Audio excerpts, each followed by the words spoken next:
அன்பு தமிழ் விவசாயிகளுக்கு வணக்கம். இன்றைக்கி நம்ம இந்த வீடியோவில் எதை பற்றி பார்க்க போகிறோம் அப்படின்னு பார்த்திங்கன்னா, பாவையில் வரக்கூடிய தண்டு வீக்கம் அதோட செடியில் வந்து எப்படி இருக்கும் அப்படின்னு பார்த்திங்கன்னா, கொழுந்தரை அடிக்கிற இடத்துல இது மாதிரி வீக்கம் வரும். இது எதனால் வருது அப்படின்னு பார்த்திங்கன்னா, இதுக்குள்ளே வந்து உங்களுக்கு அறுத்து பார்க்கும்போது ஒரு சிறு புழு இருக்கும், மக்கட்ஸ்ன்னு சொல்லுவாங்க.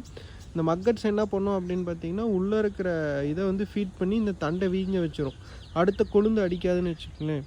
இப்போ இதுக்கு என்ன கெமிக்கல் மாதிரி என்ன ஸ்ப்ரே பண்ணலாம் அப்படின்னு பார்த்திங்கன்னா, உங்களுக்கு பேனு இது மாதிரி கம்ப்ளைண்ட்லாம் இருந்துச்சு அப்படின்னு பார்த்திங்கன்னா, உங்களுக்கு டெலிகேட்டு நம்ம சிம்மோடிஸு இது மாதிரி போகும்போது உங்களுக்கு பேனு தண்டு வீக்கம் எல்லாமே அரெஸ்ட் ஆகிரும்.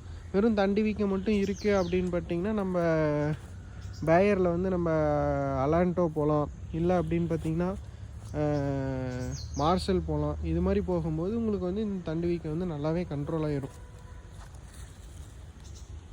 நன்றி, வணக்கம்.